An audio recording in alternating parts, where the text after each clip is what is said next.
যিহেতু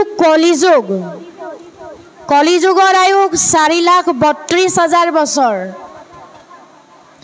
পঞ্চপাণ্ডৱে এদিন কৃষ্ণ সুধিছিল যে প্ৰভু তুমি আজি আমাক কলিযুগৰ কেইটামান সত্য কথা ক'ব লাগিব। কৃষ্ণই কৈছে তোমালোক বনবাসী যিহেতু বৰ্তমান যিহেতু তোমালোক বনলৈ যাব লাগিব, গতিকে তোমালোক বনৰ পৰা উভতি অহাৰ পাছত মই কলিযুগৰ সত্য কথা কেইটামান কম।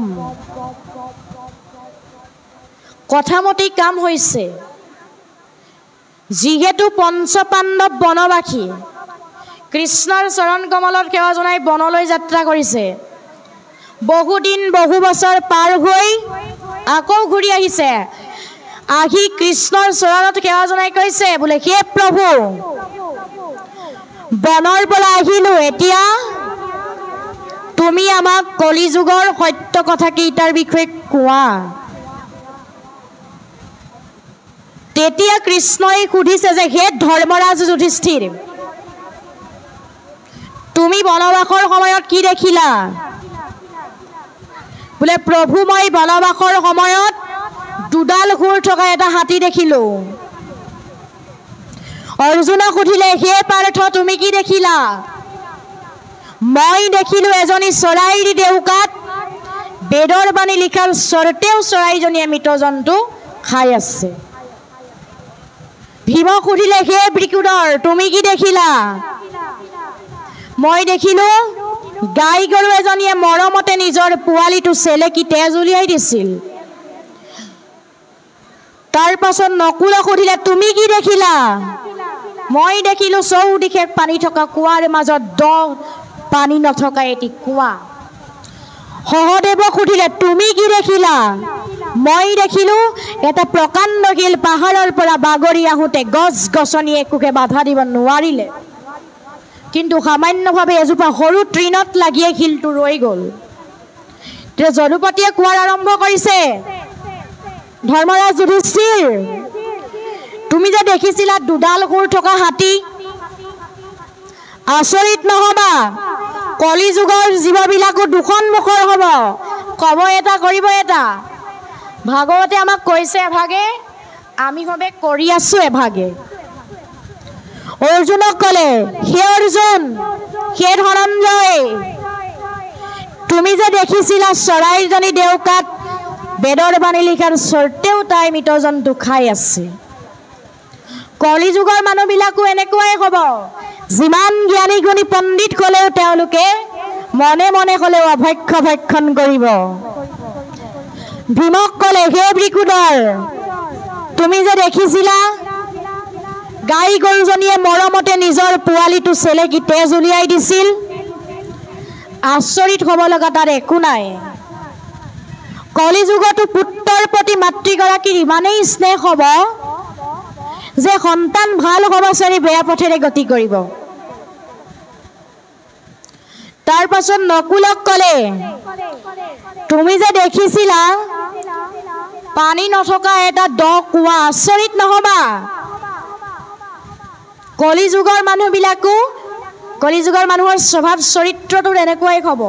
যিমান ধনী হ'লেও তেওঁলোকে নিজৰ স্ফূৰ্তিৰ বাবে ধন টকা পইচা উৰুৱাই দিব, দৰিদ্ৰজনক দান দক্ষিণা কিন্তু কেতিয়াও নিদিয়ে। সহদেৱক ক'লে তুমিও আচৰিত নহবা কলিযুগতো ধনৰূপী প্ৰকাণ্ড শিলটোৰ পৰা কোনেও ৰক্ষা কৰিব নোৱাৰে, ধৰ্মৰূপী ক্ষুদ্ৰ তৃণইকে আমাক ৰক্ষা কৰিব পাৰিব। এইকেইটাই হৈছে কলিযুগৰ 5টা সত্য কথা। এই 5টা সত্য কথাৰ যিকোনো এটা হ'লেও আমাৰ সমস্তৰে লগত প্ৰযোজ্য হয়, নহয়নে বাৰু? যিকোনো এটা হ'লেও প্ৰযোজ্য হয়। এদিন ভগৱান কৃষ্ণই উদ্ধৱক মাতিছিল বোলে হে উদ্ধৱ আহাচোন। বোলে প্ৰভু ইমান সোনকালে মাতিলে যে? বোলে তুমি গোকুললৈ যাব লাগে। মই যিদিনাই গোকুল এৰি থৈ গুচি আহিলোঁ সেইদিনা নন্দ যশোদাকে আদি কৰি সকলোজনে মোৰ চিন্তাতে খাবলৈ এৰিলে, শুবলৈ এৰিলে। গতিকে তুমি গৈ মোৰ ৰহস্যটো বুজাই থৈ আহিব লাগে।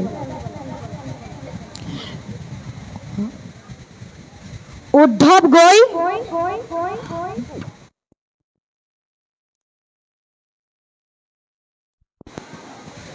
গোকুল পালেগৈ। উদ্ধৱক দেখি সকলোৱে বেৰি বেৰি কান্দিব ধৰিছে। উদ্ধৱে সুধিছে, তোমালোকে কিয় কান্দিছা? বোলে কৃষ্ণই আমাক এৰি থৈ গ'ল। কৃষ্ণই যদি তোমালোকক এৰি থৈ গ'ল, কৃষ্ণই তোমালোকক এৰি থৈ যোৱাহেঁতেন এক মুহূৰ্তও জীয়াই থাকিব নোৱাৰা। কৃষ্ণ তোমালোকৰ হৃদয়তে আছে। সমস্তৰে হৃদিত আছে কৃষ্ণৰ, হেনবা বুলিবা কিয় হবেনে দেশ। সমস্ত কাষ্ঠতে বহ্নি আচন্ত বিয়াপি, ঘড়ীখন বিনে তাংক নেদেখে কদাপি। কৃষ্ণ হৃদয়ত আছে। যেনেদৰে সমস্ত কাঠতেই জুই আছে, কিন্তু কাঠে কাঠে ঘৰখন নহ'লে জুই দেখা নাপাওঁ, ঠিক সেইদৰে কৃষ্ণ আছে সবাৰো হৃদিত। ভকতি নভৈলে কাহাকো বিদিত। যেনেদৰে কাঠে কাঠে ঘৰখন নহ'লে জুই দেখা নাপায়, ঠিক তেনেদৰে ভক্তি নহ'লে ঈশ্বৰক দেখা নাপায়। এতিয়া ভাগৱত 4টা অক্ষৰ, এই 4টা অক্ষৰ যুক্ত হৈ ভাগৱত শাস্ত্ৰৰ ৰূপ গ্ৰহণ কৰিছে। ভাটোৱে কৈছে, অ ভা মানে পোহৰ দিয়া, যি শাস্ত্ৰত পায়, গ মানে গান গোৱা, কৃষ্ণৰ গুণ গায়, ৱ মানে বৰ্তি থকা, চাৰি বেদসাৰ, ত মানে ত্ৰাণ পোৱা, বৈতৰণী পাৰ। অ ভাগৱত মহাভাগৱত, ভাগৱতৰ বিনে আৰু উত্তম শাস্ত্ৰ নাই।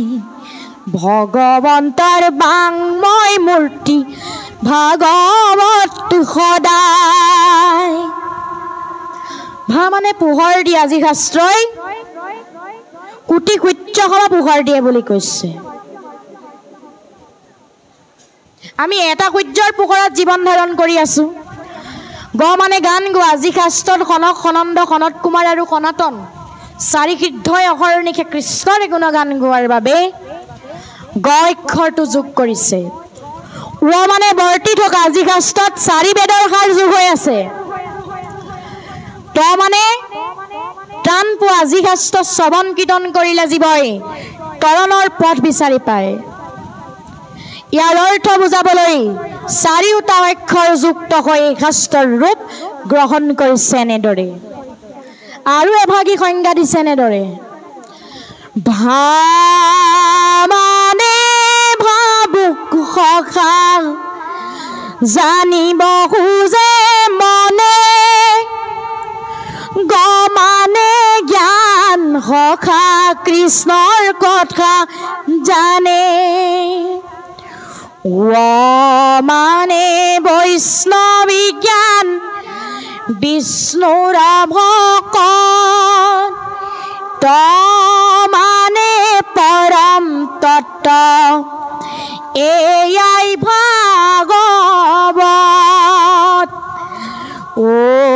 ভাগৱত মহাভাগৱত ভাগৱতৰ বিনে আৰু উত্তম শাস্ত্ৰ নাই ভগৱন্তৰ বাংময় মূৰ্তি ভাগৱত সদায় ভা মানে ভাবুক আমাক ভাবিবলৈ কৈছে আমি যদি নভবা নিচিন্তাকৈ কিবা এটা কাম কৰোঁ সেই কামত জেং লাগি যাব গ মানে জ্ঞান যি শাস্ত্ৰ শ্ৰৱণ কীৰ্তন কৰিলে জীৱৰ জ্ঞান উদয় হয় ৰ মানে বৈষ্ণৱিক জ্ঞান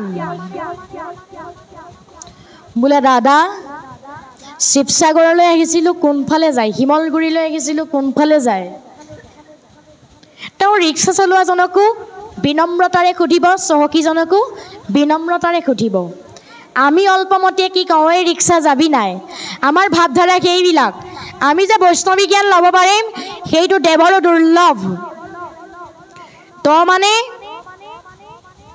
পৰম তত্ত্ব যি শাস্ত্ৰৰ সমস্ত শাস্ত্ৰৰ তত্ত্ব যোগ কৰি থোৱা আছে ইয়াৰ অৰ্থ বুজাবলৈ চাৰিওখন শাস্ত্ৰৰ ইয়াৰ অৰ্থ বুজাবলৈ চাৰিওটা অক্ষৰ যুক্ত হৈ এই ভাগৱত শাস্ত্ৰৰ ৰূপ গ্ৰহণ কৰিছে অতি সুন্দৰভাৱে হে মোৰ আজন্মৰ সেৱাৰ স্থলীৰ বাপ বান্ধৱ আই মাতৃ সমস্ত আমি আপোনাসৱৰ আগত কিছু অংশৰ আজি ভাগৱত পাঠ পৰ্যালোচনা আগবঢ়ালোঁ ইয়াতে আমাৰ অনেকখিনি অপৰাধ হ'ব পাৰে সৰ্ব অপৰাধ মৰিখনৰ হেতু আপোনাসৱৰ চৰণ যুগলৰ জৰিয়তে দৈৱকী নন্দন দেৱ কৃষ্ণৰ চৰণ যুগলত সেৱা জনাইছোঁ কৃষ্ণ দোহাৰি দিওঁ নমো নমো দীনবন্ধু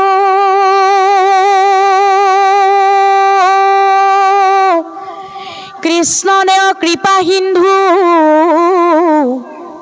তজু পাৱে পখিলো শৰণ গুণময় ভক্তিচয় স্বপ্নটো নহও কদূৰ এহি মানে কৰোঁ প্ৰাৰ্থন কিন্তু তজু পদে নতি একান্ত প্ৰেমৰতি ৰৌকমূৰ নৌকন কাম সমজ্যাৰ যত জন শৌক মাধৱত মন ডাকচাৰি বোলা ৰাম ৰাম হৰি ৰাম ৰাম ৰাম কিন্তু তজু পদে নতি একান্ত প্ৰেমৰতি ৰৌকমূৰ নৌকন কাম সমজ্যাৰ যত জন শৌক মাধৱত মন ডাকচাৰি বোলা ৰাম ৰাম হৰি ৰাম ৰাম ৰাম কৃষ্ণ হৰি ৰাম কৃষ্ণ জয় ৰাম জয় নাৰায়ণ জয় কৃষ্ণ জয় জগত গুৰু শ্ৰীমন্ত শংকৰ হৰি ৰাম কৃষ্ণ